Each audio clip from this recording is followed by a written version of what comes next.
Hey, y'all, and welcome to season 2 of the Making Motherhood Magical podcast, a space where we explore how to bring a little more wonder, a little more intention, and a little more presence into everyday life. I'm your host, Jamie Mae Bright, and together we'll journey through the art of weaving magic into the ordinary and finding those sparks of joy in the daily rhythm of motherhood. This season will focus on 3 guiding intentions. First is to create everyday magic in small and meaningful ways. Second is to align the mind, body, and soul so we can feel more whole and grounded. And third, to cultivate presence so we can show up more fully for our families and just as importantly, for ourselves. So, whether it's through rituals or storytelling or just simple mindful practices, this podcast is here to remind you that motherhood isn't just about getting through the day.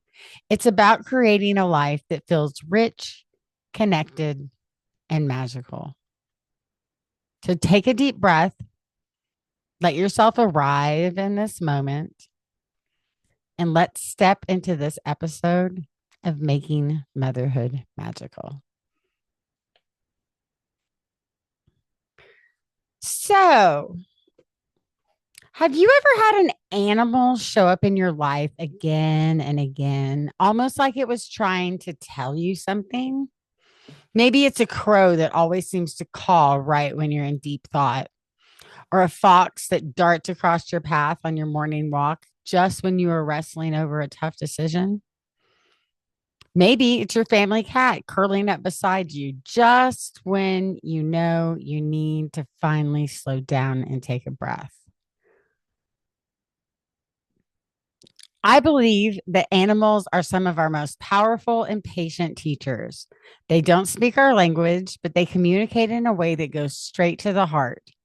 Through them, the universe whispers reminders that sometimes we forget to hear: to rest, to stay alert, to trust our instincts, and to play. So that is what our topic today is going to be. It's going to be about animals and the magic that they bring to our lives. But before I dive into that, I would like to share my magic moment of the week with y'all. Um, I actually carry around one of those little binders, the little composition books. And this is my magic moments composition book. And this is what I wrote about, which was such a magical moment. This was a couple weeks ago. But we used to live on a part of town that I had to walk our Great Dane every single day. We did not have a yard. So for him to use the bathroom or anything, we went on a walk and we always walked to the same place. And it really became kind of a solace for me and my sacred space because it's right on the Arkansas River. It is a place where when we hit early in the morning, there's not usually a lot of people there. So there's not other dogs that are kind of stirring him up. Rocky is not the best around other dogs, but it's a very special place to me. And it wasn't until the other day that I realized it was a very special place to Rocky. So when we moved from where we had to walk there all the time, we would only go to that park every once in a while because it turned a 1 to 3 mile walk into a 5 to 7 mile walk from where we moved to. And so we didn't make it to our special spot very often. And I miss it. It's one of my favorite spots, but it's also sometimes a little sketchy. There's sometimes people that are not necessarily the most stable of people. And so whenever I have the Great Dane with me, I feel much safer because I know that he is not going to let anybody mess with me. But I would take him there a lot more, except we have this big, huge problem. This 130-pound dog will not jump up into my Subaru Forester in order to get into the car to drive to said place. If he would get in the car, I would take him all the time, but I don't like having to pick him up and I literally have to pick him up and put him in the back of my car. So the other morning, He's nudging me and nudging me and nudging me. I can tell that he knows we're all about to leave for the day and he wants to go with us.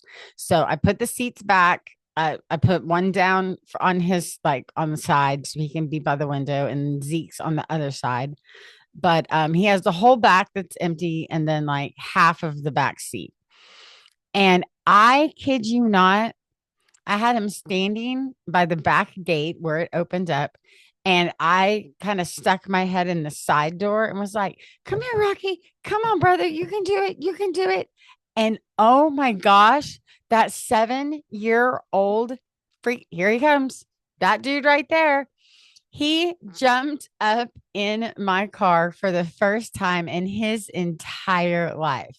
So it started out being very magical, just the fact that he jumped into my car. That never happens.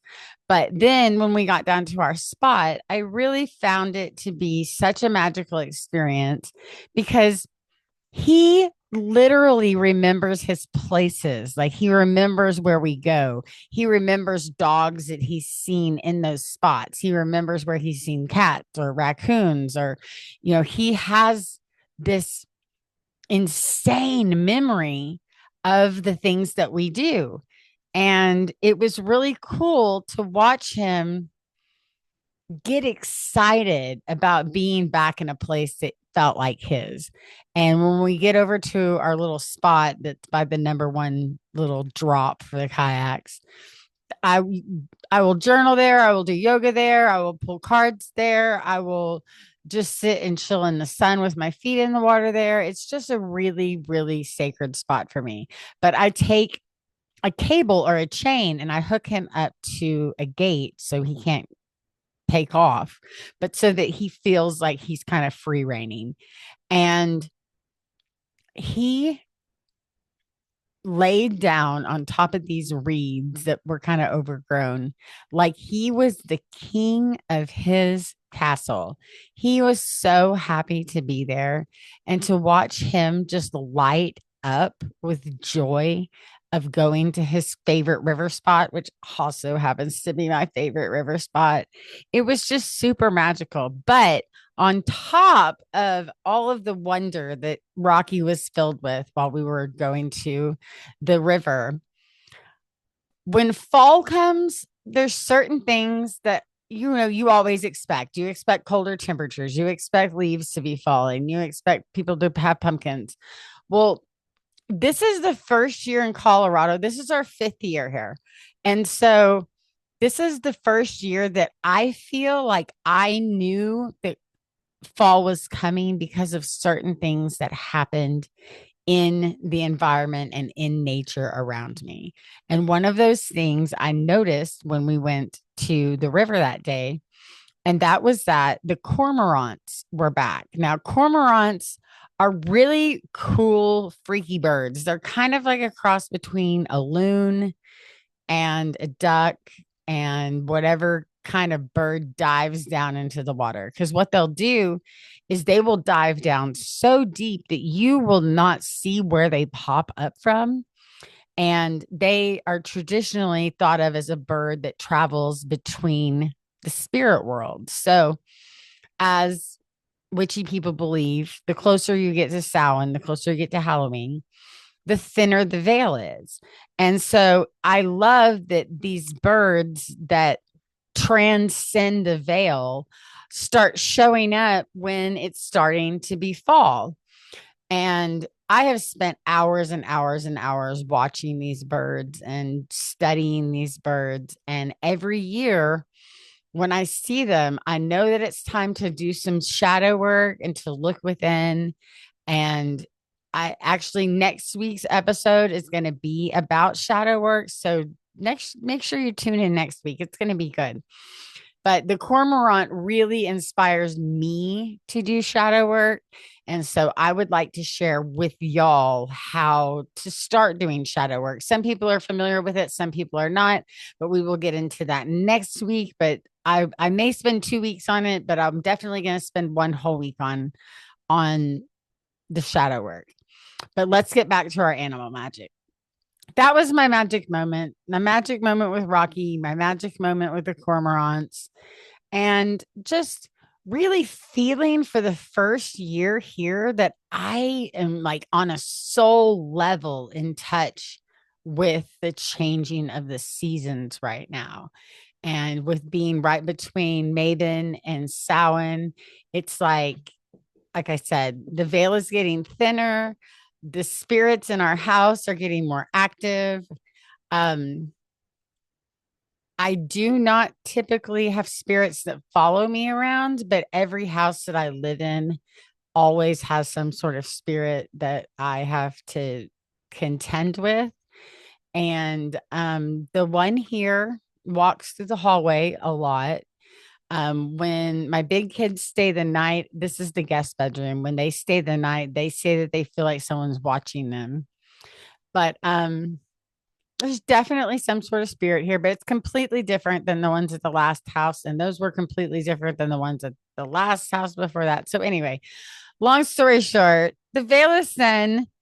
Spirits are active. Now's a great time to do ancestor work. So we'll talk about that on the Samhain episode, working with our ancestors. But let's get back to animal magic because that's what today's going to be about. Um, let's see, where was I on my script? As mothers, we are constantly surrounded by this quiet, ancient wisdom of the animals. Yes, it's easy to miss in the chaos that we call life. But when we slow down enough to notice that animals can become our guides, mirroring our emotions, nudging us towards balance, and reminding us of the wild, intuitive part of ourselves that knows how to nurture and protect. Think about that. Nobody has to teach an animal how to nurture and protect their offspring, but us humans struggle with it on the daily. So sometimes maybe we do need to turn to the animals for a little bit more guidance as far as being able to care for our children in a way that is more natural instead of more forced. But today on Making Motherhood Magical, we are exploring animal magic, how the creatures around us can act as spirit guides, messengers, and reflections of our own sacred journeys through motherhood. We will talk about the deeper meanings behind animal encounters, and we'll walk through a few simple ways to invite this kind of magic into your home and into your heart. So, wherever you are, you may be driving or folding laundry or taking a walk. Take a deep breath with me. Listen for the rustle of wings and the paw prints in the dirt and the heartbeat beneath your own. The animals are always speaking. And today we are going to learn how to listen.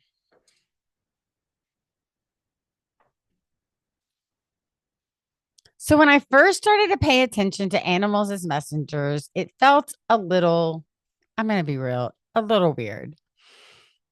Was that hawk circling above me really a sign or just a coincidence?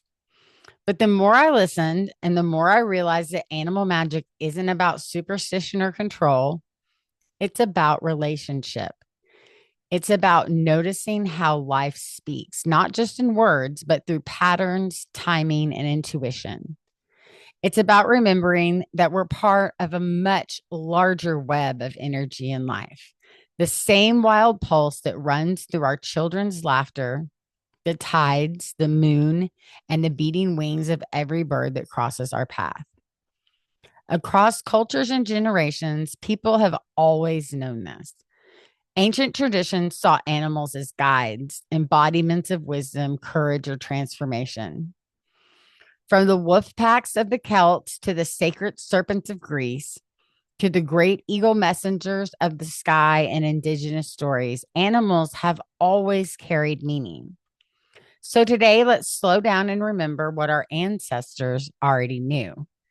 Let's explore what animal magic really is, how it moves through stories, symbols, and everyday rhythms of our lives as mothers.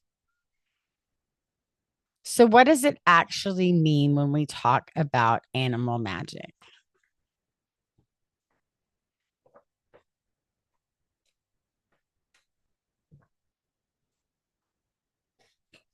For me, animal magic is that quiet knowing, that sense that the natural world is alive and speaking, that everything around us carries energy and sometimes guidance.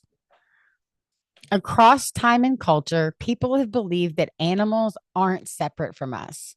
They're companions on the journey, teachers, messengers, mirrors. They show up when we need to learn something, to heal something, or to remember a part of ourselves that we've forgotten. In Celtic tradition, for example, every animal had its own wisdom. The stag represented strength and nobility, the courage to lead your family through the forest. The hare was tied to fertility and the rhythms of the moon, always in tune with the cycles of life and rebirth. The raven was the messenger between worlds, a reminder that death and change are just new beginnings. If you look to Greek mythology, you'll see goddesses and gods always walking along animal companions. Artemis, god of the hunt, ran with deer and wolves, protectors of the wild. Aphrodite was surrounded by doves, symbols of love and renewal. Even Athena had her owl, a quiet observer of truth and wisdom. In indigenous and shamanic traditions around the world, animals are seen as spirit allies, guides who lend their medicine and power. The wolf teaches community and instinct. The bear reminds us to rest, to withdraw, to heal. And the eagle carries our prayers to the sky. Now, I always want to pause here because it's very important to approach these traditions with deep respect. These aren't ideas to just borrow lightly from, but to learn from, to make sure that we're honoring the people who hold them and the wisdom they've carried for generations. But there's also something universal in this, something that lives in all of us. Because even without ancient stories, even without the myths, we feel this truth. You can sense it when your child squeals with delight because they found a butterfly, or when your dog curls up beside you because they can tell that you feel heavy. It's instinctive, it's ancient, it's the language of connection. Animals remind us how to be present, and they don't rush ahead into what's next. They don't dwell on yesterday. They live fully in this exact breath. And when we watch them, when we pay attention, they invite us to do the same. As mothers, we spend so much time balancing, thinking, planning, anticipating. But animal magic brings us back to the body. It calls us to trust our senses, to feel, to move, to respond. It reconnects us to the instinct that's already within us, that primal, beautiful knowing that says, I know how to care. I know when to protect. I know when to rest. And maybe that's why animals show up for mothers so often, because motherhood itself is wild magic.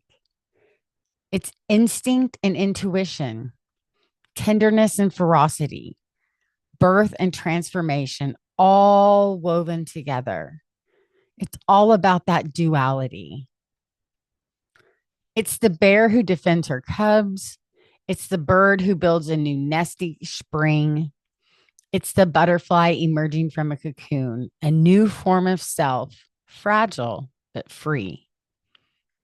When we tune into the animals around us, the ones who cross our path, the ones who live in our homes, even the ones who appear in our dreams, we start to see that they are not random. Each encounter can hold a message. A hawk that appears when you're overwhelmed might be reminding you to rise above the small things. A deer that pauses at the edge of your yard could be a call to slow down, to soften, to trust. Even the spider spinning its web in your window might be saying, create your own magic. Don't wait for someone else to weave it. So, animal magic isn't really about superstition, it's about awareness. It's the art of noticing. It's learning to listen with your heart instead of your mind. It's realizing that the world around you is alive with messages of support, reflection, and love. And once you start listening, truly listening, the animals won't stop talking. In a moment, we'll explore how these animal messengers have shown up in real life, from stories from mothers who found wisdom, comfort, and even a touch of mystery throughout their encounters. But first, I want you to take a deep breath with me. Close your eyes if you can, and picture an animal that has appeared in your life lately. Maybe in dreams, maybe in the physical world. Don't overthink it. Just notice the first one that comes to mind. Now ask yourself, what might this animal be teaching me right now? Maybe it's patience.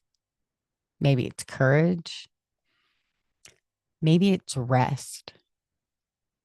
Hold that question close, because that's where the magic begins.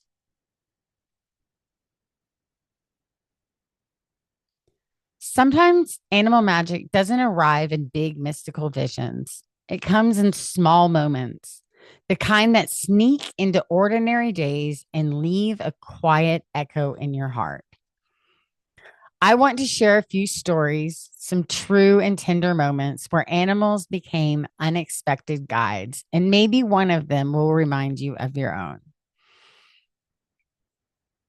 The first one is called The Hawk and the Overwhelmed Mother. It was one of those mornings, the kind where the dishes were still in the sink from last night. Someone couldn't find their shoes, and I was running late to everything again. I remember standing in the driveway, hands full, hair a mess, trying not to cry. And then this shadow moved across the ground. I looked up, and there she was, a hawk circling right above me. She didn't pass by quickly. She hovered, slow and deliberate, her wings steady against the wind. For a moment, everything went quiet. It felt like she was reminding me, rise above it. Don't get tangled in the noise of the moment. See the bigger picture. And in that instant, something in me softened. I still had a messy house and a busy morning ahead, but I carried that hawk with me all day. She became my reminder that perspective is power, that even when life feels small and heavy, we can lift ourselves into wider skies. I love that. Has an animal ever appeared to you in a moment of overwhelm or doubt? If so, what message might have it been offering you about the perspective or about patience? Sometimes it is the little things like the hawk flying above you that really helps put in perspective. Hey man, I got this. I got this. This is not too much. I can rise above this. All right, the second one's pretty cute. It's called The Caterpillar and the Waiting Child. It says, my youngest found a bright green caterpillar one spring morning. She named it Luna. And instead, oh, she named it Luna and insisted we keep it safe in a little jar with leaves and sticks. Every morning she'd check to see if Luna had changed, and every morning, nothing. Just the same little green curl. Eventually, my daughter got frustrated. She said, she is never going to be a butterfly. But one day, when we weren't looking, Luna wrapped herself up and disappeared inside a cocoon. Weeks passed. We almost forgot about it. Then one morning, there she was, still, silent, shimmering with color and wings. When we let her go, my daughter cried, not because she was sad, but because she understood. Transformation takes time. It doesn't happen on our schedule. That tiny caterpillar taught both of us that magic is often hidden and that sometimes growth looks like stillness. Is there an area in your life or your child's life where you're waiting for something to unfold? What would it feel like to trust that cocoon knows what it's doing? To give nature the benefit of the doubt that it's been doing this far longer than we have individually, and it's going to figure it out. It's going to take care of you. You've just got to trust it. All right, this is the last one. This one's called The Dog Who Listened. When my oldest started school, the house felt strangely empty. There was this quiet hum of change that I just couldn't settle into. One morning, I was sitting on the couch holding my coffee, feeling that ache only mothers know, the ache of letting go just a little bit more. And our golden retriever, Maple, walked over and rested her head on my knee. No words, no judgment, just warmth and weight. And somehow that simple gesture said everything. You're still needed. You are still loved. And it's okay to rest. That's the thing about animals. They scent our hearts, not our words. They remind us of the power of presence. Sometimes the most healing thing isn't to fix or to do, but simply to sit beside someone in their feelings without trying to change them.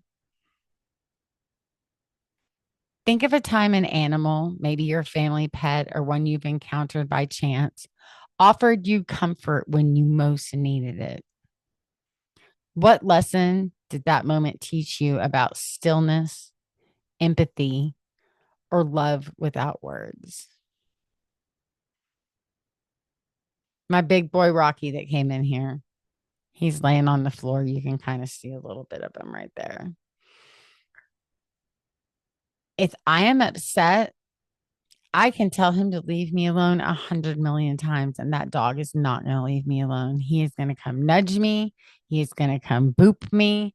He is going to come and make sure that mama is okay. He will even get, I wouldn't say agitated, but he gets worked up if I am on the phone with my oldest and she is having an emotional situation. If he hears her on the phone, he is like, whoa, whoa, whoa, whoa, trying to talk to my oldest child because he loves her so much, also. So just know that there are animals, and they don't even have to be dogs or cats. I have a turtle that's one of the coolest freaking animals there ever was. I'm going to have to make y'all a turtle video and put it on my YouTube. But our turtle Reese was caught when he was about yay big, about 2 inches, 3 inches big in a lake in Texas. And it was right before we moved to Colorado. And now he is over 5 years old and he is this big, fat, flappy, red-eared slider. And he gives me wisdom all the time. I promise you. Me and Reese, we're like peas and carrots, man. I love that thing. But look around. There's animals giving you signs everywhere all the time. And when you're noticing those little moments, especially with your own pet, even though each of these moments might seem small, together they remind us that the natural world is woven into our story. that animals have a way of showing up right when we need their medicine, even if it's just for a heartbeat. In the next part of our journey, we'll explore the deeper meanings behind some of the animals that most often appear as spirit guides, from the protective bear to the wise owl, and what each one can teach us about our own path through motherhood. So, I mentioned a cormorant. I've mentioned cats and dogs and birds, and a lot of people are into frogs. Um, Bear is traditionally one, wolf, tiger, lion. There's all kinds of animals that everyone, picks as their spirit animal. And that was one thing, real quick, I wanted to go over. I had it in some different notes and it didn't make it into my final outline. But let me see, where did I put it? That's not it. There it is. So I am being very general about animal medicine, but there are three different kind of parts of animal medicine that people look at, and I look at differently. So some people refer to something as their spirit animal, like their spirit animal may be a bear or a rooster. And a spirit animal is an animal that you always feel connected to, but it can also be a guide on a vision quest. Like, say you go and do some plant medicine in the desert with some people that are qualified to help you go through that journey of plant medicine in the desert, and a coyote comes and guides you through that plant medicine journey. You may feel really attached to a coyote from that point forward. And you might want to start looking to what the coyote has to tell you. But they're like the one animal that you feel most connected to on all levels. Now, animal guides, they come and go. I think every animal on some level is an animal guide. I have never been to a zoo that I did not, when I made a connection with an animal, that I didn't feel like they were there to tell me something. So when you start slowing down and really focusing on what the animals might have to offer us, you'll be surprised at how much they really do. But animal guides come and go. Sometimes they're seasonal. Like I mentioned, the cormorants are here in the fall, but then they go away and they're gone the rest of the year. Um, but look and see what animals are guiding you. Maybe it's your neighbor's cat. Maybe you're, sitting out on your back porch and your neighbor's cat has something to tell you. Well, listen to what it has to tell you. You might be surprised that you can learn something. And then another thing that goes along with animal magic that we didn't talk about at all, and this is really all we'll touch on it because I could probably do a whole episode on it, is familiars. Familiars are an animal that are a part of you. It's not like a spirit animal where you feel like part of the spirit of that animal. A familiar is usually associated with a witch. And they also would usually associate it with, like, say she had a familiar that was a frog. Well, that frog would nurse from what they called a witch's teat. So there'd be some mole or some other nipple on their body, and they would say that that is where their familiar would drink from. And so there's a very kind of dark side to the familiar, but a lot of people have a crow. Maybe it's the same crow and brings them trinkets, and you leave the crow treats, and you have this personal relationship with an animal that it's more than a pet. It's more than, just a guide. It's meant to be in your life, and you're very, very close to it. And it could also be a pet. Um, I love Rocky, but I think that Reese, the turtle, is actually my familiar because me and him get each other in ways that Rocky and I don't. So take it as it is, but just know that there's a difference between spirit guides, spirit animals, and familiars. So just take that all with a grain of salt. And that's not like definitions that I Googled. That's just notes that I took in real life. So those are my opinions. If you don't agree with them, please share yours in the comments or email me. I always appreciate hearing from other people. So, now that we've heard some stories about how animals can show up as teachers, let's step into the symbolic side of things because across cultures and centuries, people have recognized patterns, the way certain animals seem to carry particular energy or lessons. And while the meaning is no meaning is absolute, these symbols can offer beautiful reflections like mirrors, helping us understand where we are on our own journey. I would like to share with y'all a couple of my favorite animal guides and how their medicine can show up, especially for mothers. So, as you listen, notice which one feels like it might be calling you right now. The first is the deer, and the deer offers the medicine of gentleness and grace. The deer is a keeper of softness. She reminds us that gentleness is not weakness, it is strength in its most elegant form. The mother deer is fiercely protective, but she moves through the world with quiet awareness. When deer energy shows up, it's often to call and often a call to soften your approach. Soften your approach to yourself, to your children, to your life. It whispers, you can be strong and still be tender. As mothers, we sometimes forget that nurturing ourselves is a part of nurturing our families. The deer teaches us that love doesn't always roar, but sometimes it tiptoes. Where could you bring more softness into your life right now? More grace, less pushing. The next one is the bear, and the bear brings the medicine of boundaries and rest. The bear is the mother of all mothers, powerful, protective, and deeply connected to the cycles of rest and renewal. She hibernates when time calls for it, knowing that stillness is sacred.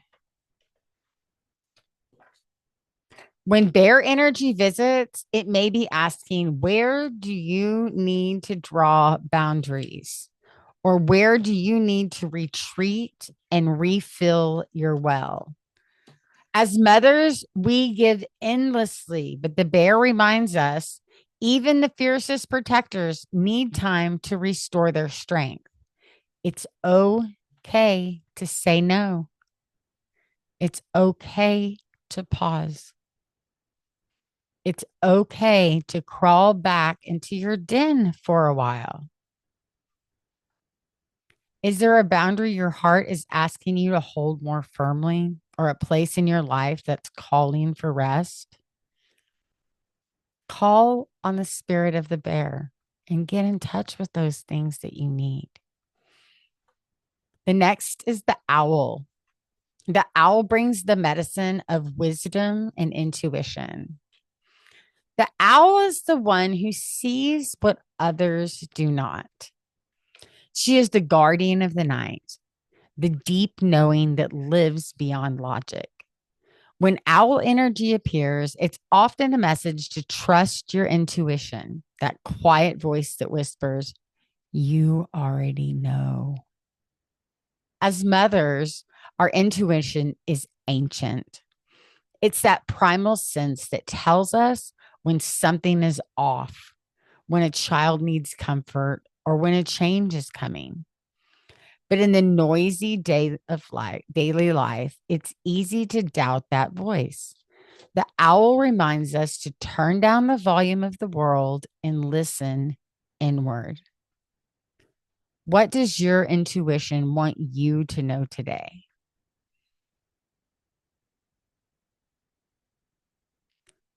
The next is the butterfly. And the butterfly brings the medicine of transformation and becoming. Ah, the butterfly, perhaps one of the most universal symbols of change. Her journey from caterpillar to chrysalis to winged beauty is one we all know, but rarely honor in ourselves. Motherhood is one long transformation. Each season asks us to shed something old and unfold into something new. But transformation can be messy. It's uncertain, it's hidden, it's uncomfortable. But the butterfly teaches patience and faith in the process. When you see her, ask yourself, what part of me is being reborn right now? Can I trust that this in between stage, this cocoon, has its own kind of beauty? Where are you in your own metamorphosis? And what would it mean to give yourself permission to change? The next is the wolf, and the wolf brings the medicine of instinct and belonging. The wolf walks the line between independence and community. She knows when to lead and when to follow, when to care for the pack and when to run free. Wolves remind us that we're never meant to do life alone. Motherhood, though it can feel isolating, is meant to be shared through sisterhood, through support, through the pack that we build around us. When the wolf energy shows up, it often means it's time to reconnect, to find your people, or to remember your wildness. It asks, are you caring for your pack and are you letting them take care of you? Think about it. Who is in your pack and how can you nurture those connections with more intention? The last one is the cat. And this can apply to like tigers and lions and larger cats, but it can also just relate to the cat. Cats have long been seen as magical, guardians between worlds. They walk their own path unapologetically. They rest when they need to, they trust their curiosity. When cat energy enters your life, it's often a reminder to honor your own needs, to rest, to say no, to reclaim mystery, and to play. Cats teach us that independence isn't selfish, it's sacred. They whisper, you don't need to explain your magic. How can you honor your independence or your need for rest without guilt? Each of these creatures carries a message, not as something outside of us, but as something within us. The tenderness of the deer lives in our mothering hearts. The strength of the bear rests in our bones. The intuition of the owl hums beneath our everyday decisions. The transformation of the butterfly is the story of every season we grow through. The wolf's sense of belonging reminds us that we're not alone. And the cat's quiet sovereignty invites us to rest, to trust the rhythm of our own magic. When we see animals as reflections instead of omens, we begin to understand that nature isn't separate from motherhood, it's a mirror to it. So take a deep breath. Picture the animal that feels closest to you right now and whisper a quiet thank you. Thank you for its presence, its lesson, its reminder of your own wild wisdom. Because the truth is, the magic was never theirs alone. It's yours too.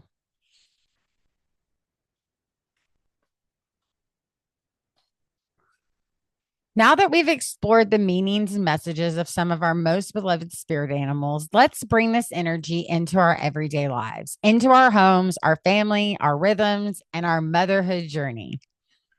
Because animal magic isn't just something we learn about, it's something we live with. It's the crow that caws every morning outside your window, the ant your child stops to watch as it carries a crumb 10 times its size, the family cat that curls right beside you when you need a moment of quiet. These aren't small things, these are invitations, little doorways into connection, mindfulness, and awe. Here are some simple, soulful ways to nurture that connection, ways to make animal magic part of your family's story. The first way to connect with animal energy in your everyday life is family nature walks with intention. Go outside, even if it's just a walk around the block or a visit to a nearby park. But before you go, take a moment and set an intention. Today, we are going to notice what animals cross our path. It could be a bird, a bug, a squirrel, anything. But let your children be the spotters and the observers. Ask, what do you think this animal might be trying to tell us? It turns out that an ordinary walk can be a living lesson in awareness. It teaches mindfulness, curiosity, and respect for other living things.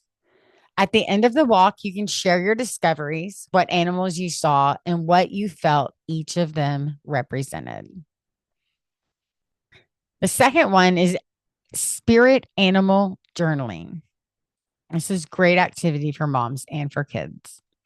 Keep a small notebook and label it Animal Magic Journal. Each time you or your child have a memorable animal encounter, write it down. Where you were, how you felt, what was happening in your life that day. Later, look for patterns. Maybe butterflies always show up during big transitions, or maybe hawks appear when you're making tough decisions. The simple act of noticing deepens your intuition and helps kids see that the world is speaking in its own beautiful way. Another way to bring more animal magic into your home is to make an altar, make art, and to have some animal play. You can create a little animal altar or nature shelf in your home, a place where your family can honor the creatures that inspire you. Doesn't have to be fancy. A shelf, a window ledge, a corner of your kitchen table, anywhere you can cram it, it's going to work beautifully. Add feathers, stones, shells, maybe small drawings of animals that you feel connected to.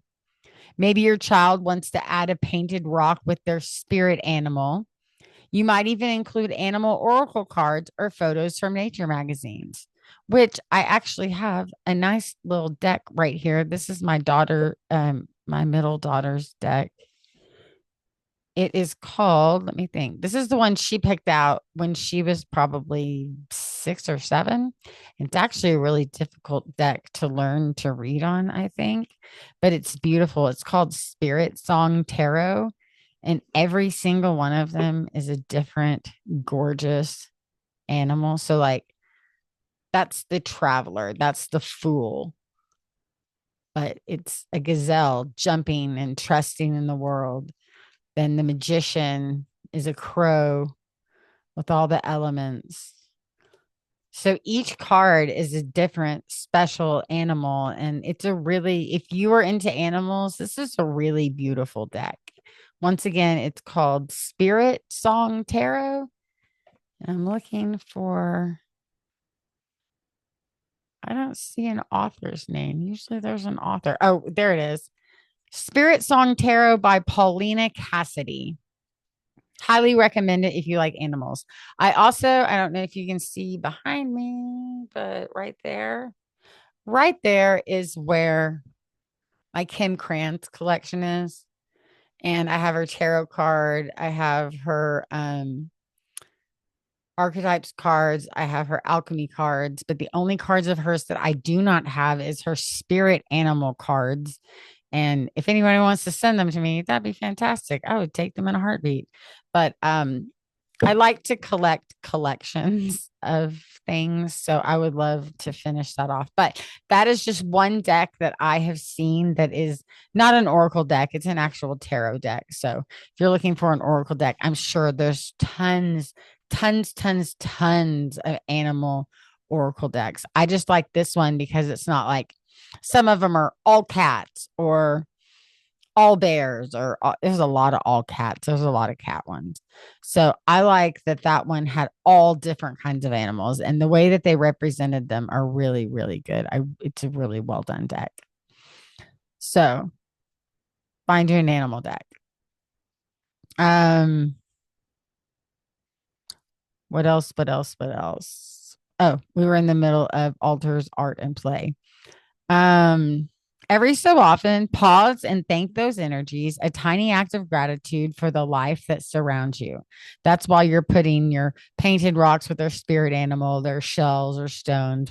When you're building that altar, take a moment to have a little bit of gratitude because that's what it's all about. It really is. Children love turning this into creative play. Let them draw or paint their favorite animals or act them out. Let them move like a fox or stretch like a cat or fly like an eagle.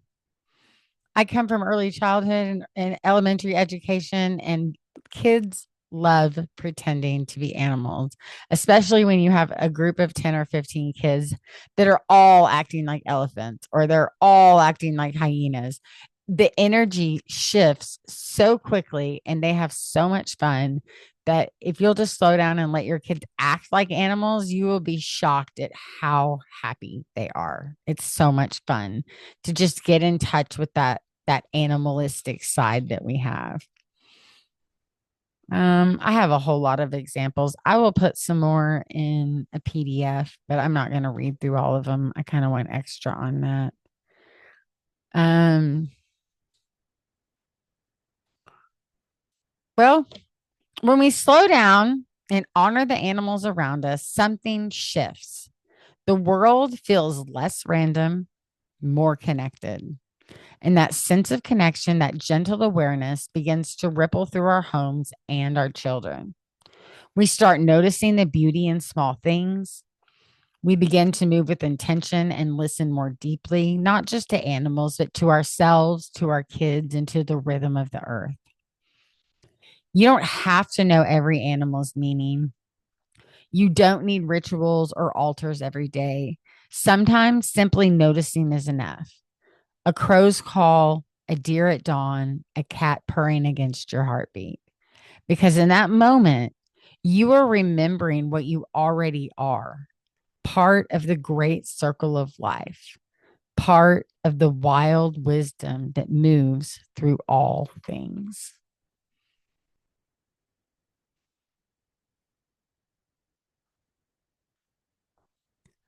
What animal do you feel drawn to right now? And what could it be teaching you about your motherhood journey? We're going to do a short meditation or visualization, as I would like to call it, a mini guided visualization. So if you can get somewhere comfy, or if you're driving, don't get too comfy and definitely don't close your eyes. But if you can get somewhere comfy and close your eyes, get into a state of relaxation so that we can walk beside our animal guide. Wherever you are right now, take a slow, deep breath. Let it fill your chest, your belly, and soften as you exhale. Feel your body where it meets the ground, your feet, your seat, your spine. Feel it all supported and connected. Let your breath find a natural rhythm.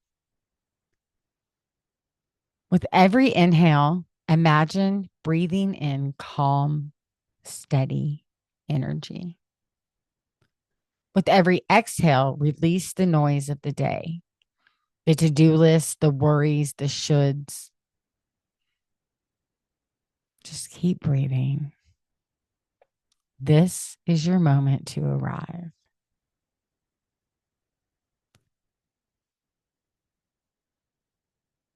Now, I'd like you to imagine yourself standing in nature, whatever landscape feels like home. Maybe it's a forest path, a quiet meadow, a mountain lake, or the soft edge of the sea. The air is alive with energy. You can smell the earth, hear the rustle of leaves, the distant call of a bird. You feel safe, held. Ahead of you, you see movement, and slowly your animal guide steps forward. It might be one that has shown up for you before in dreams and daily life and the stories your children tell, or it might be a new one appearing just for this moment. Take a breath and notice, what animal do you see? How does it move? What colors or textures do you notice? But most of all, how does this animal make you feel? Your animal comes close enough that you can see its eyes, and somehow you know that it sees you too, beyond words, beyond names, beyond roles. It recognizes your spirit.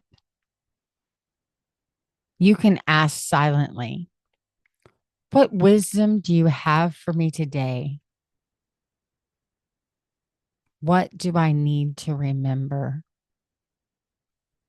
Then listen. Maybe you hear words. Maybe you just feel a knowing. Maybe there's just a message in your heart.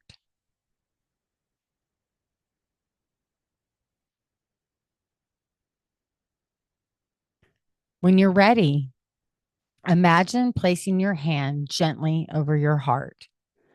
Whisper a quiet thank you to your animal ally, to your intention, to the earth that connects you both. As you breathe, feel the energy of that animal flow through you. The courage of the lion, the gentleness of the doe, the freedom of the hawk, the patience of the turtle. Whatever it is, it lives in you now. It walks beside you, guiding your steps, protecting your path, reminding you of who you truly are inside. Take one last deep breath in through the nose and out through the mouth, and open your eyes. I want you to carry this feeling with you through your day, your week, your motherhood journey. And remember, you are never alone. The wild world is always whispering, always guiding. Every feather, every paw print, and every fluttering wing is a reminder that you are a part of something bigger, something magical. Thank you so much for joining me for this episode of Making Motherhood Magical. It means a lot to me that you are here. Thank you so much for showing up.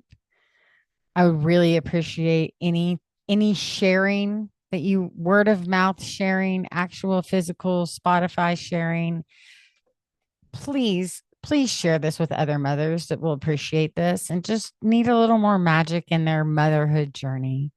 That's what I'm here for. I just want to spread love, light, happiness, and some freaking fun craft activities to keep us on our magical practice, but also to teach our kids how to always have a magical practice, how you really can integrate it into your daily life and find that magic in the mundane. So, y'all go out, y'all make magic every day. And until next week, I'm Jamie May Bright. Thank you so much for joining. I love you guys.